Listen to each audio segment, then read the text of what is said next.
Formula ఈ రేసులో KTR quash petition పై విచారణ వాయిదా పడింది. కేటీఆర్ ను ఈ నెల 31వ తేదీ వరకు అరెస్టు చేయవద్దంటూ హైకోర్టు ఆదేశించింది. విచారణను 31వ తేదీకి వాయిదా వేసింది.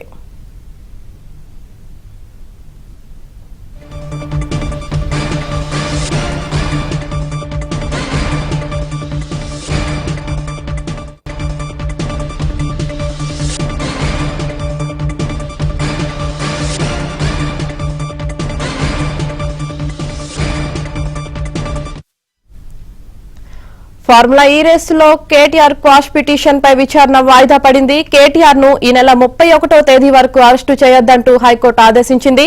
విచారణను 31వ తేదీకి వాయిదా వేసింది.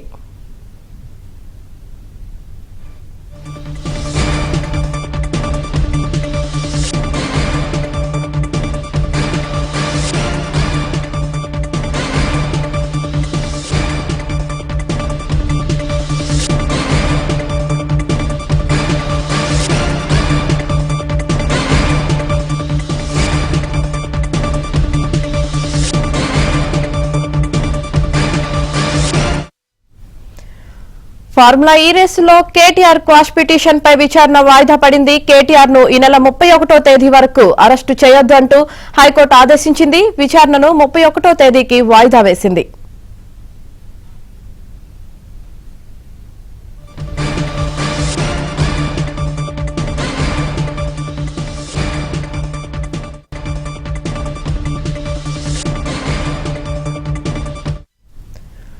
ఫార్ములా ఈ రేసులో కేటీఆర్ క్వాష్ పిటిషన్ పై విచారణ వాయిదా పడింది. కేటీఆర్ ను ఈ నెల 31వ తేదీ వరకు అరెస్టు చేయవద్దంటూ హైకోర్టు ఆదేశించింది.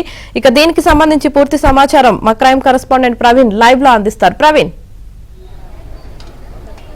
ఫార్ములా ఈ కార్ రేసింగ్ వ్యవహారానికి సంబంధించి ఇప్పటికే కేటీఆర్ కు నాట్ టు అరెస్ట్ ఇవ్వడం జరిగింది. డిసెంబర్ 30వ తారీఖు వరకు కూడా తనపైన ఎలాంటి చర్యలు తీసుకోవద్దు, అరెస్ట్ చేయవద్దంటూ కూడా గత విచారణలో తెలంగాణ హైకోర్టు ఆదేశాలు ఇచ్చింది. అయితే ప్రస్తుతం ఫార్ములా ఈ కార్ రేసింగ్ వ్యవహారానికి సంబంధించి నేడు విచారణకు వచ్చింది. ఇప్పటికే ఏసీబీ అధికారులు కౌంటర్ దాఖలు చేశారు. మరోవైపు ఏసీబీ మరొక పిటిషన్ కూడా దాఖలు చేసింది. ఇప్పటికే నాట్ టు అరెస్ట్ ఇచ్చినటువంటి ఏదైతే ఆదేశాలు ఉన్నాయో ఆ ఆదేశాలను ఎత్తివేయాలంటూ కూడా ఏసీబీ అధికారులు ఒక పిటిషన్ దాఖలు చేశారు. ఈ పిటిషన్కి సంబంధించి ఇటు కేటీఆర్ కూడా కౌంటర్ దాఖలు చేయాలని, మరోవైపు రాష్ట్ర ప్రభుత్వం కూడా కౌంటర్ దాఖలు చేయాలని ఆదేశిస్తూ తదుపరి విచారణని ఈ నెల 31వ తారీఖు వాయిదా వేసింది. 31వ తారీఖు వరకు కూడా కేటీఆర్ కు నాట్ టు అరెస్ట్ ఇవ్వడం జరిగింది. అంటే 30వ తారీఖు ఉన్నది, ఇప్పటి వరకు 30వ తారీఖు వరకు నాట్ టు అరెస్ట్ ఉంది. మరొక రోజు మాత్రమే నాట్ టు అరెస్ట్ కూడా ఎక్స్టెండ్ చేసింది, పొడిగించింది. 31వ తారీఖున ఇటు నాట్ టు అరెస్ట్ ఎత్తివేయాలనేటువంటి పిటిషన్ పైన ఈ కార్ రేసింగ్ కేసుకు సంబంధించినటువంటి అంశాలన్నింటినీ కూడినటువంటి కౌంటర్ ఏదైతే ఫైల్ అయిందో ఆ కౌంటర్ పైన రెండు అంశాలపైన కూడా హైకోర్టు పూర్తి స్థాయిలో విచారణ జరిపేటువంటి అవకాశాలు అయితే స్పష్టంగా కనపడుతున్నాయి. ఎందుకంటే ఇప్పటి వరకు ఫార్ములా ఈ కార్ రేసింగ్ వ్యవహారానికి సంబంధించి సుదీర్ఘంగా వాదనలు వినిపించిన తర్వాత కేటీఆర్కు స్వల్ప ఊరటనిచ్చింది.